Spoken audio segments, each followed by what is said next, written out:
Saya membawa materi di suatu Jumat. Duduk di depan saya mantan guru biologi. Saya menjelaskan tentang satu bagian Alkitab dan dia memperhatikan dengan baik. Saya agak canggung karena cerita masa sekolah saya dia tahu persis. Saya ingat di suatu hari dia bertanya pada kami di kelas, apa itu jaring-jaring makanan?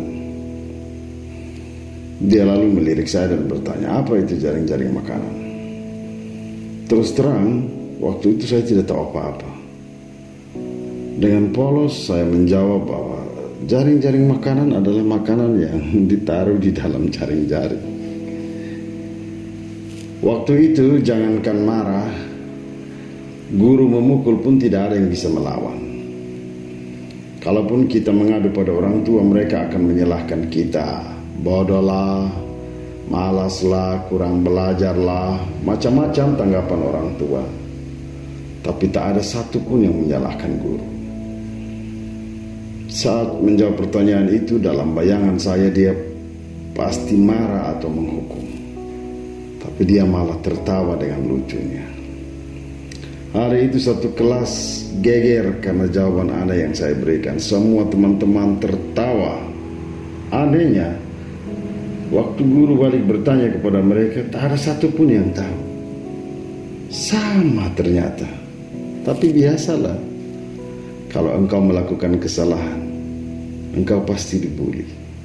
Sejak hari itu saya mendapat nama baptis yang baru, Jaring. Kisah bodoh yang seharusnya tak harus saya ceritakan. Usai menjelaskan materi, kami beristirahat untuk menikmati minum yang disiapkan panitia. Saya mendekati mantan guru, dia tersenyum sambil berbisik, jaring. Kami tertawa bersama mengingat kelakuan bodoh itu. Saya kira dia sudah lupa, padahal cerita itu masih membekas. Sambil minum dia bilang pada saya, semua orang pernah salah, tapi orang-orang yang mau belajar akan menemukan jalannya. Dalam hati saya tersenyum. Ya, dulu saya salah, tapi ada waktunya. Bapak juga mendengar dari orang yang pernah salah ini kan? Itulah cerita saya.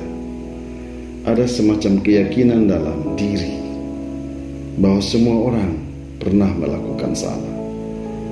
Tapi seberapa besar kita belajar dari kesalahan? Ada yang bilang tergantung jenis kesalahan apa yang kita buat. Semua tergantung, sebab ada kesalahan yang sepele, ada kesalahan yang sederhana, kompleks, ada yang fatal.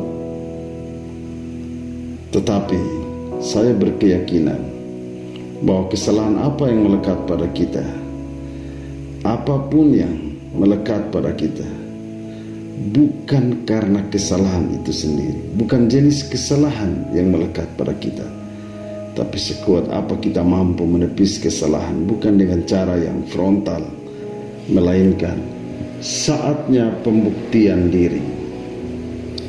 Orang seperti Steven Spielberg, sang sutradara film peraih penghargaan internasional, dahulu ditolak di mana-mana.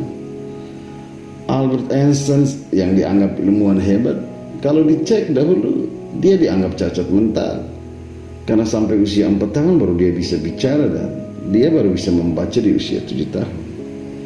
Vincent van Gogh, sang pelukis ternama dunia, dahulunya lukisannya tidak diterima, dianggap jelek. Namun di masa depan siapa menyangka dia adalah pelukis yang mahal.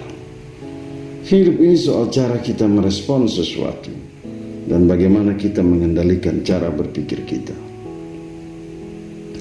Francis Bacon, dia mengemukakan tentang teori idols of the minds, memberhalakan pikiran.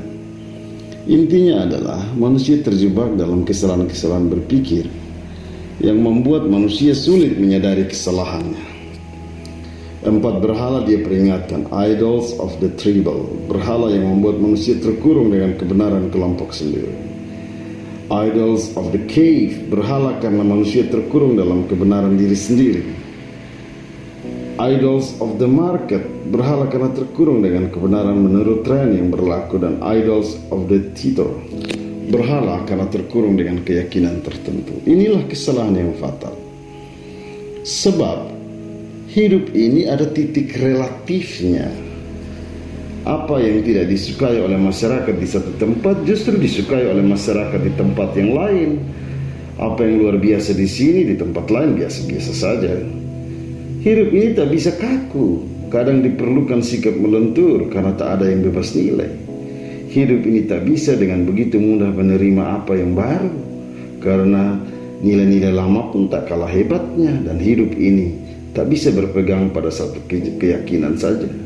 Sebab kemarin alat ukur kebahagiaan mungkin ketika saudara menjadi nomor satu. Bisa jadi hari ini atau masa depan alat ukur kebahagiaan bukan pada urutan nomor, melainkan pada kemauan kita untuk menikmati hidup apa adanya. Jadi kesalahan itu biasa, tergantung kita. Tergantung saya dan saudara memberhalakan kesalahan atau memulai sesuatu yang baru. Tak perlu stres karena keberadaan kita, karena kesalahan kita. Hidup ini katanya hanya bisa dimaknai jika kita mencintai kehidupan itu sendiri.